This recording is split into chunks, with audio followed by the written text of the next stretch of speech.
लातों के भूत बातों से नहीं मानते। सरकार अब भी इनके सामने झुक करके कार्य करेगी। छोटे छोटे बच्चों को जिनके हाथों में कलम होनी चाहिए, जिनके हाथों में नोटबुक होनी चाहिए, जिनके हाथों में विज्ञान और गणित की पुस्तकें होनी चाहिए, उनके हाथों में आई लव मोहम्मद का पोस्टर देकर के, तख्तियां देकर के समाज में अराजकता पैदा करने का कार्य कुछ लोग कर रहे हैं। इसने भी कानून को हाथ में लेने का प्रयास किया। ऐसे ही पिटोगे जैसे बरेली के अंदर पीटे गए। लोगों को शांति और विकास अच्छा नहीं लगता। लातों के भूत बातों से नहीं मानते। इनको लगता है जैसे सरकार अब भी इनके सामने झुक करके कार्य करेगी।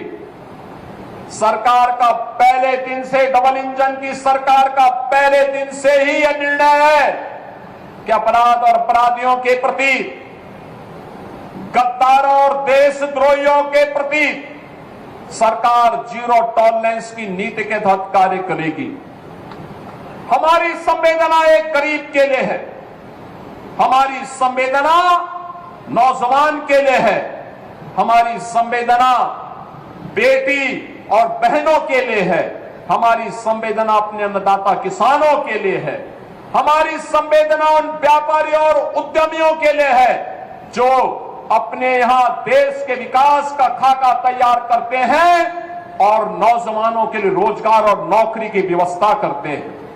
हमारी संवेदना उस हर नागरिक के साथ है जो भारत को भारत माता के रूप में सम्मान देता है, भारत के महापुरुषों का सम्मान करता है, भारत की परंपरा और भारतीय संस्कृति के प्रति आदर का भाव रखता है।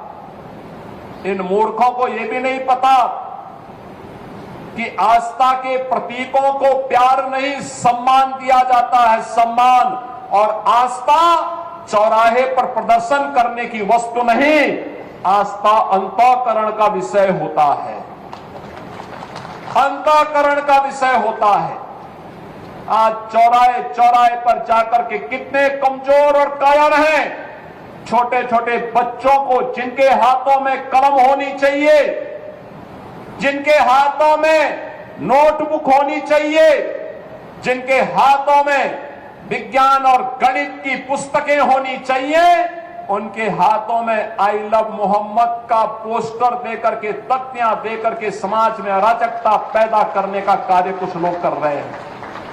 इनको यह भी नहीं मालूम कि उनकी जिंदगी तो बर्बाद है ही है, लेकिन इन बच्चों की भी जिंदगी को ये लोग बर्बाद करने पर उतारू हो रखे हैं। जिसने भी कानून को हाथ में लेने का प्रयास किया, जो भी राह चलते हुए राहगीर पर हमला करेगा, जो भी बेटी की सुरक्षा पे सेज लगाने का कार्य करेगा और जो भी व्यापारिक प्रतिष्ठानों में आगजनी करने का दुस्साहस करेगा, जो भी पर्व और त्योहारों में उपद्रव करेगा, उसको हम पहले से इस बारे में कह देंगे कि उसको बिना मांगे जहन्नुम में जाने का टिकट हम काट करके दिला देंगे।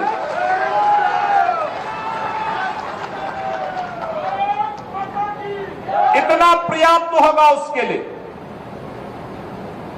यह अराजकता स्वीकार्य नहीं।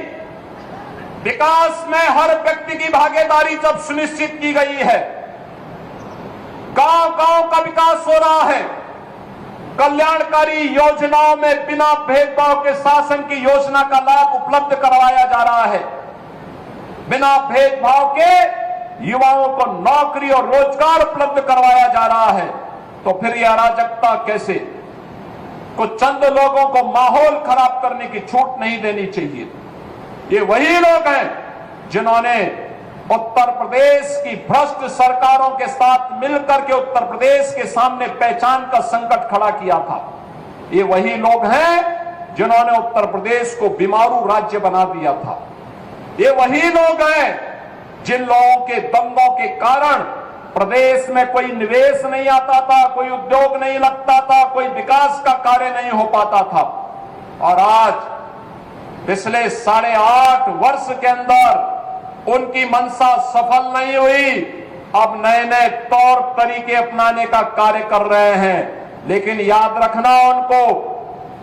रखना होगा, वे जितना सोचते हैं उससे ज्यादा हमारी पहले से तैयारी रहती है। और जब भी दुस्साहस करेंगे ऐसे ही पिटोगे जैसे बरेली के अंदर पीटे गए हो।